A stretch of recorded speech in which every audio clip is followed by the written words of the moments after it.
Welcome, welcome. Hi folks, this is Joe from JoeThinks, and I'm here in the 5th video now of the Slowvember series, which is a month-long art challenge to create a single piece of artwork. And this is the final video. I've done 4 videos before this that you can watch to lead up to this point. And I have my family with me. As I said in the first video, my daughter and my wife will be with me, and I will be showing you what they made for Slowvember, because you got to watch and see what I made leading up until this point. And now we'll get to see what they made. And then you'll get to see the final thing that I made as well, because I did do a few final touches and tweaks and stuff with lighting and special effects and stuff to my final piece of work, which you'll get to see at the end. Us going through and looking at my daughter and then my wife's Slowvember presentation. So my daughter, Paigedragonpony, is the first picture that we're going to show you what she made for Slowvember. This is my picture of a dragon fighting a Wendigo in a forest. On the cliff. Like the Wendigo is on the cliff going to roar as the dragon's like, oh, you got me! And they're in the forest. And the cliff actually goes it's like a cliff going off and then into the forest. Yeah. And they're fighting, and I had some blood because I thought that'd be cool, edgy. So this content is not meant for kids. So again, if you are 13 years old or younger, you got to go take this video to your parents and have them tell you it's okay to watch it. Because, the blood. Right. There's some blood right there. And Windigo are undead, aren't they? Aren't they an undead thing? Yeah, Wendigos, I actually did a little bit of research where they're either, people think that apparently if they become a cannibal, they can become this once they die. Oh, interesting. Yeah, literally. It's like, there's 2 things. It's either a person that died and became a cannibal, or actually became a Wendigo while they were alive, mainly in the results of cannibalism. Like, that's one way. The other way is it's an evil forest spirit. An evil man-eating forest spirit. Oh, an evil man-eating forest spirit. Yeah, and then I have a dragon, and there's highlighting. I'm not really experienced when it comes to highlighting, so I decided to try that out with the trees. I like that. Cliff. I really like that. Like the shine from the stars on the tree and on the dragon's back and the Windigo. Good job. I like how you added a bunch of texture and made it look like it was filled in with trees without drawing trees in certain areas. Yeah, good job on I thought that was using pretty 2 clever. different shades of green there. That's exactly what I was going for. I'm like, trees, just trees everywhere. And I really enjoy your light practice. Like how the reflection, like yellows and stuff in there that you incorporated. I really like that. I mean, I've seen a lot of your art, and this is something new for you. That's fair, yeah. This is we all were experimenting with light on this project. Yes, absolutely. It's like a common theme for us. It is a common theme for Slowvember for our family. So, what inspired you to go with a Wendigo? Yeah. Okay, I have big story. Okay. So, as being a person that has interests, I go through phases. During this time, I think that in the period of starting this, I started coming out of my Windigo obsession because I figured out about the existence of Wendigos. Well, I already knew about their existence, just getting interested in that type of creature. Yeah.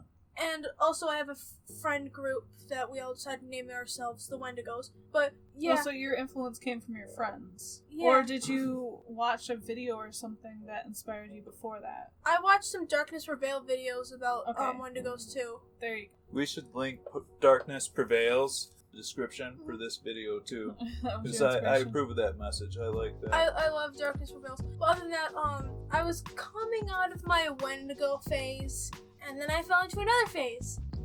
Skyrim. With the dragons in that game. They are fantastic. Like, I used to make jokes about worshipping Elduin, okay? Just praise. Shipping? That's great. I was like, praise Elduin. He shall be our new deity. And that's where the dragon part came from. I was inspired. Skyrim. I was inspired for my 2 phases, considering I was coming slowly out of my Wendigo phase and into my Skyrim phase. And my idea with this piece came when I was in between my Wendigo and out of Wendigo phase into Skyrim phase. So it was like both of them at the same time. And then I thought, what would be cool? Fighting. People fighting, of course. Yeah, but that's so That's tough. great. A Wendigo by size is so much smaller than a dragon. Yeah. Yeah, but you did a really good job of showing its big, huge dragon. Like, look at the tail below. Like, that really helps add to how big that dragon is. Yeah. Although it still kind of seems like a smaller dragon. It still looks big. Yeah.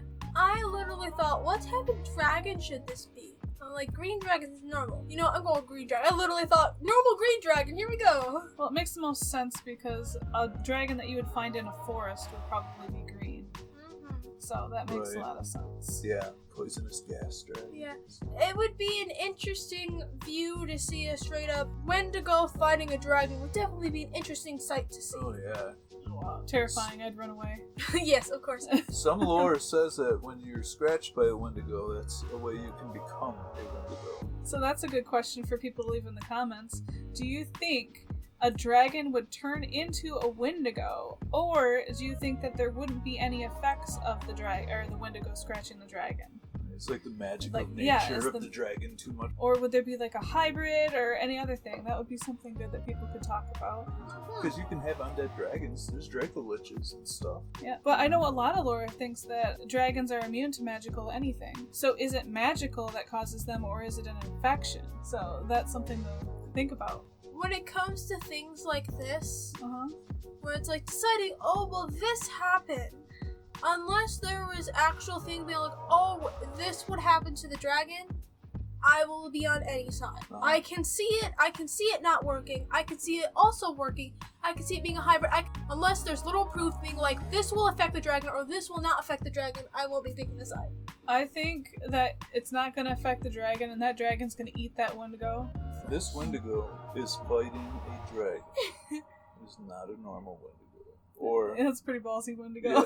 yeah, it's an epic level Wendigo. Like level 18 walks in and goes, "This is the fight. I sent to 19." Like, hold my beer. Yeah. Alright, so now we're going to move on to April's piece. This is what I worked on. I was trying to play a bit with light. I was learning, I got a brand new tablet monitor. Yes, she did. And this is my first try of using it. My pen kept messing up, and I would move the pen and it would skip. And it wasn't until I was at the very end of my project that I realized it was because I made the file too big. Yeah, it worked against me, so a lot of it, I still have a lot of work to do on it. It's a learning process. But mainly I did a picture of myself because I wanted to use it for business cards. Yeah. And I needed to have something for the business cards. So I figure if I mess it up, it's only myself and not somebody else. Yeah, what does it say? I think it turned out fantastic. Yeah. You can't read it because it's in cursive?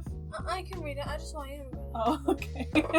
Or I can read it. Go ahead, read it. What thoughts are worthy of your personal power? Yep. Your thoughts. You get to choose which thoughts that you latch onto in life. Like wolves. You can feed the angry one or you feed the happy one. Yep. Or Right. the You good can or do that. evil or whatever. You choose which ones to feed with your power and grow into ideas in the world. And then you choose.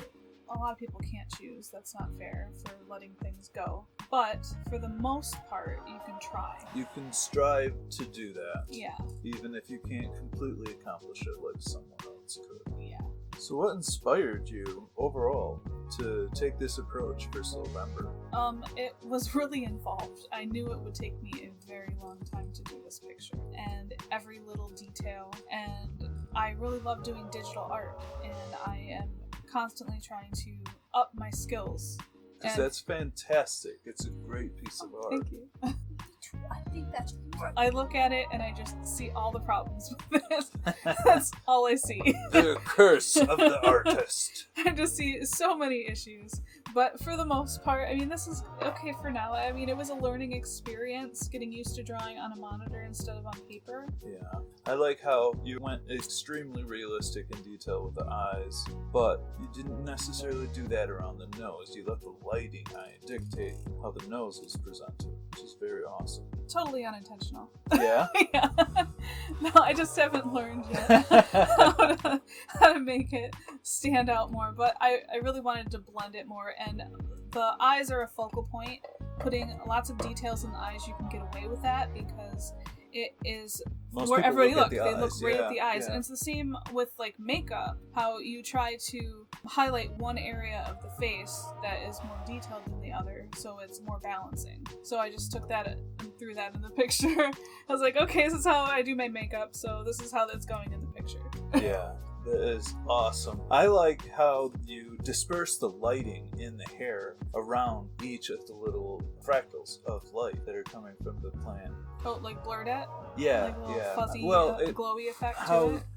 you variate how the glow is actually present on the hair instead of having it one overall mass. Oh yeah, I didn't want to make the whole thing solid light. Yeah. Because even if it was giving off a lot of light, there'd still be shadows there. Like very minute shadows. So I was able to still give it some dimension.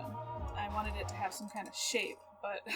But you said this is a work in progress too. You don't consider this done quite yet. No, I'm not happy with the hair especially, and I really didn't do a good job on a lot of different points that I'm not going to point out because I don't need to point them out. I can just say I totally meant that. But that's what I got so far for now. I'm so done working on it for now. Yeah. Well, if you look closely to the background, there's a bit of texture in the sky itself because at the beginning I was thinking about incorporating some watercolor. Yeah. And I made a watercolor background, but I scanned it in and then I started playing around with the colors to make like a gradient. And then I eventually ended up just used it as a texture instead of even what I had painted. So there's a little bit of texture in the background. And that's from the watercolor paper that I made because I'm not very good at watercolor, but I That's get to awesome. play. Paige, did you see mine before? Wasn't it? Yeah, it was this. It looks a little different. Yeah, it should. You brightened it up, or is that just the one? That is the final piece. It looks like you added more highlight. I added more light, I added more highlight, I changed some things with the shadows. It should now look like, the way it does. I too played with light with this Slowvember. I really like this picture so much. I am such a fan of Buffy, and this is great. I love all the action in this, especially in the magic incorporated into it. Yeah! It's great. There's so much happening. That is awesome. I do not like how the mayor looks like a spider. Yes, you have arachnophobia. Arachnophobia, and it looks like a really mean spider, too. I like how snake it looks. If I saw that, it would be something out of my nightmares. Yeah, I love how Xander is like screaming. Yeah, that'd be me screaming. Watch out! No, I'm running away. You wanna know one of my favorite things about this, other than already Buffy, and I love Buffy? What's that? It looks like a Skyrim axe. That's right. You said that You your dragon in your Slowvember piece was Skyrim inspired. That axe is Skyrim inspired. Willow is actually casting a spell from Skyrim, but she's casting it on Buffy, which you can't do in Skyrim. The spirit or bound axe spell gives you a Skyrim-like axe that you can use that's made out of magic. That's effectively what I tried to illustrate here. She's like, bam! And Buffy's aware and grabs it, and this is the moment right before, she strikes him with it. I think one of my favorite parts, though, was that magic burst that you got happening right there. That's definitely where the eye goes first. Like, boom. Right, I'm trying to do a rule of three thing. Your eye starts at Willow, moves up to Buffy, crosses the spider leg, sorry babe, ends at Xander, and then you can choose to be done looking at it, or you can go right back and head right back towards the light. I love how action-packed it is. It's just... I love the Skyrim reference. I showed this to a friend of mine, and he compared the Buffy to the Alita picture that I did this summer. Oh, yeah. It's like, that's pretty much the same pose. Well, that is she's pretty flying much in the the same air. pose. She's literally flying through the air at the moment. It's a flying in the air pose. Right? I like doing, I should just do more like Captain Marvel and Supergirl. Oh, it's the classic superhero pose. Like, It is. She just needs like a fist, and she's got Superman going on. Oh, and a cape. I went for extreme rage on her face. Yeah, that was extreme. Well, Slowvember for me was all about improving. In each area of this particular piece of artwork, I feel like I greatly improved because I spent so much longer on each phase than I normally would have. Yeah, you have a lot more time to make different choices, play around with choices. Yeah, it's definitely the play around with choices part. Where before it would be like, oh, slap one choice on and call it good. Now Right. it'd be like, oh, try this. But look at what you've accomplished. I mean, look at that. Like, playing with the light. Right. I really like that. We all did that. That's great. Yeah, we all focused on light, and 2 of us had direct Skyrim references in our stuff. And Paige had a philosophical question in hers. Right? So speaking of that philosophical question, let us know what you think down in the comments below. Would a Windigo turn a dragon into a Wendigo, or are dragons immune to like the rot effect that a Wendigo has? If you like this video, hit the like button. And if you haven't yet, subscribe and click the bell for notifications. And remember, be kind to one another and use your turn signals.